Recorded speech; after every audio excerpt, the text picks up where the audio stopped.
Tupac Shakur. 30 años después, el sospechoso está frente a la justicia. Cuando hablamos de Tupac Shakur, no estamos hablando solamente de un cantante que murió hace casi 30 años.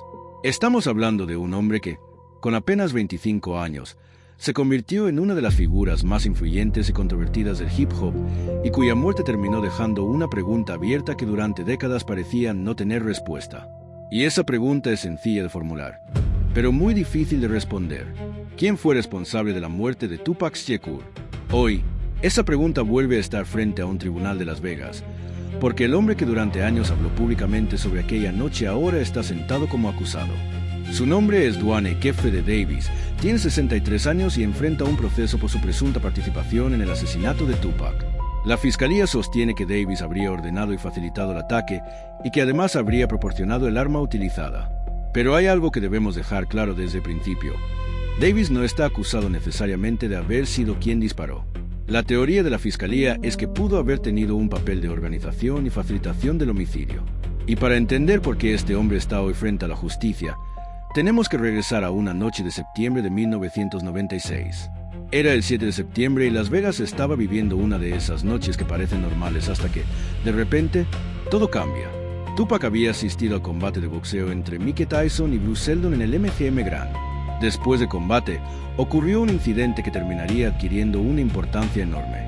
Tupac y personas de su entorno se encontraron con Orlando "Baby" Lane Anderson, un joven relacionado con los Southside Compton Crips y además sobrino de Duane Davis. Lo que comenzó como un enfrentamiento terminó en una pelea dentro del casino. Tupac y miembros de su grupo golpearon a Anderson. Y según la teoría sostenida por las autoridades, ese episodio habría desencadenado una represalia pocas horas después. Pero quiero detenerme aquí un momento, porque esta parte es fundamental para entender todo lo que vino después. Cuando una persona escucha la historia por primera vez, puede pensar que el asesinato de Tupac fue simplemente otro episodio de la rivalidad entre la costa este y la costa oeste del hip hop. Y sí, aquella rivalidad formaba parte del ambiente de la época. Tupac estaba asociado con Death Row Records, el sello dirigido por Marion Suge Knight, mientras que en el otro lado de aquella guerra cultural aparecía el entorno de Bad Boy Records. Pero la noche del asesinato había ocurrido algo mucho más concreto, una pelea entre Tupac y Orlando Anderson. Y pocas horas después, Tupac estaría muerto. Después de salir del MGM Grand, Tupac subió a un BMW negro junto a Suge Knight.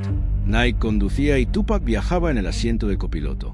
Mientras circulaban por Las Vegas, cerca del Strip, un Cadillac blanco se acercó al vehículo. Y entonces ocurrió todo en cuestión de segundos. Desde el Cadillac se produjo una ráfaga de disparos. Tupac recibió 4 impactos de bala. Suge Knight también resultó herido, aunque sobrevivió. Tupac fue trasladado inmediatamente a un hospital. Pero aquella noche no murió. Luchó durante 6 días. Y el 13 de septiembre de 1996, Tupac Shakur murió a consecuencia de las heridas sufridas en aquel ataque. Y aquí comienza la parte que durante décadas convirtió este caso en un misterio. Porque después de la muerte de Tupac, no hubo un acusado que llevara el caso inmediatamente a juicio. No hubo una respuesta judicial definitiva. Pasaron los años, pasaron décadas, y la pregunta continuó viva. ¿Quién estaba dentro de aquel Cadillac? ¿Quién disparó? ¿Quién ordenó el ataque? ¿Fue una venganza por la pelea ocurrida horas antes? ¿Y qué papel tuvo realmente Duane Davis? Durante mucho tiempo, todas esas preguntas quedaron envueltas entre silencio, lealtades, declaraciones contradictorias y teorías. Pero hubo algo que terminó cambiando la historia. El propio Davis comenzó a hablar. Con el paso de los años, Davis concedió entrevistas y habló públicamente sobre aquella noche. También participó en la elaboración de sus memorias de 2019, Compton Street Legend, y según la fiscalía, esas declaraciones son una pieza central de su caso. Davis llegó a reconocer públicamente que había estado dentro del Cadillac desde que se produjo el ataque y describió haber proporcionado el arma. En una de esas versiones, relató que uno de los hombres que estaba en el asiento trasero tomó el arma y comenzó a disparar. Pero aquí es donde la historia da otro giro, porque el hombre que durante años habló de aquella noche terminó cambiando su posición. Después de ser arrestado, Davis comenzó a sostener que era inocente. En una entrevista desde prisión, afirmó que nunca había matado a nadie y que las autoridades ni siquiera podían situarlo en Las Vegas. Y ahora esas dos versiones de su propia historia están chocando directamente en un tribunal. Por un lado está la fiscalía, que dice, Davis no fue necesariamente el hombre que disparó. pero fue quien habría organizado y facilitado el ataque. Por otro lado está la defensa, que cuestiona las declaraciones anteriores y sostiene que las circunstancias en que fueron realizadas deben ser examinadas cuidadosamente. Y aquí aparece otra persona que tiene un papel fundamental en esta historia. No es cantante, no es pandillero, no estuvo dentro del Cadillac. Es la persona que tiene que dirigir el proceso judicial. Su nombre es Carly Kearney, jueza del Tribunal de Distrito del Condado de Clark, Nevada. Kearney asumió el cargo en 2021 y ha presidido las distintas etapas judiciales del caso. Y su papel ha sido especialmente importante porque ha tenido que decidir qué pruebas pueden llegar al juicio y cuáles no. Entre las cuestiones más importantes estuvo precisamente el uso de las declaraciones anteriores de Davis. La jueza determinó que determinadas declaraciones, incluidas declaraciones relacionadas con sus entrevistas y con el libro, podían ser presentadas ante el tribunal. La defensa había cuestionado el valor y las circunstancias de esas declaraciones, incluyendo el argumento de que el libro había sido elaborado con fines comerciales y que parte del relato había sido novelado. Y esto es importante porque, en un juicio, una declaración pública no se convierte automáticamente en una condena. La fiscalía todavía tiene que convencer al tribunal. La defensa todavía tiene derecho a cuestionar las pruebas. Y el acusado sigue siendo legalmente inocente mientras no exista una condena.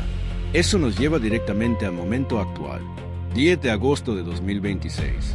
Después de casi 30 años desde la muerte de Tupac, comenzó en Las Vegas la selección del jurado para el juicio contra Duane Davis. Reuters informó que Davis se declaró no culpable y que enfrenta una posible pena de cadena perpetua si resulta condenado por el cargo que enfrenta. Y aquí tenemos que entender algo que puede confundirse fácilmente. Este juicio no necesariamente va a responder de manera definitiva quién fue el hombre que apretó el gatillo. La fiscalía está tratando de demostrar algo diferente, que Duane Davis tuvo una participación criminal en el asesinato como presunto organizador o facilitador del ataque. Y esa es precisamente una de las cuestiones que hace tan importante este proceso.